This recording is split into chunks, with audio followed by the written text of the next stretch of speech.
वैजापूर तालुक्यात बिबट्याच्या वाढत्या हल्ल्यांमुळे नागरिकांमध्ये दहशतीचं वातावरण निर्माण झालंय। शिवगावच्या परिसरात बिबट्याचा वावर कायम असून 2 दिवसांपूर्वी एका अंगणात खेळणारा चिमुकलेल्या बिबट्याने उचललं। त्यानंतर काल एका वासराला ठार केलं आणि आज पहाटे 65 वर्षीय आजीवर जीव हल्ला केलाय।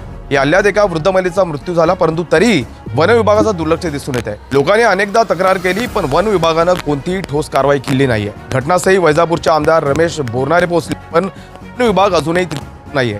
नागरिक संतप्त असून प्रशासनाच्या निष्काळजीपणामुळे त्यांच्या जीवावर संकट आलंय। तर बिबट्याचा बंदोबस्त करण्यासाठी वन विभाग काय करत आहे, ह्या प्रश्नावरून प्रशासनाची निष्क्रियता समोर येत आहे। बिबट्याच्या हल्ल्यात किती बळी गेल्यावर वन विभाग जागा होणार? लोकांच्या जीवाची काळजी घेण्याची जबाबदारी वन विभागाची आहे, पण त्यांचं सुरक्षा नागरिकांच्या जीवावर भारी पडत आहे। या बातमीचा आम्ही आढावा घेतलाय, पाहूयात। रवींद्र शिवाजी साताळकर, जिरी सरपंच। आमच्या गावात बिबट्यानं हमला केला आणि ते मयत झाले।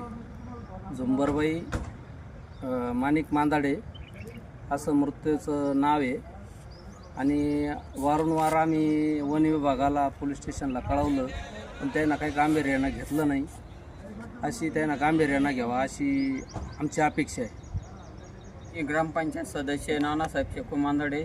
माझी चुलतीवर हमला केला बिबट्यानं 5-5:30 वाजता व वन विभागाला याच्या आधी आम्ही गंज वेळेस वळण असेल, कवठेडा असेल, बिरोळा गंज जाणं आम्ही निवेदन देऊन बी थकलो, पण काही कोणी गांभीर्यानं घेतलं नाही। तिसरं पेशंट आहे आपली व आमच्या चुलतीचा आज बळी गेला, याची शासनानं पण नोंद घ्यायला पाहिजे। तिसरी घटना आहे आमची। तर वळणला पण पहिली घडली, वळणमध्ये 2 घडल्या आणि जिरीत ही घडली।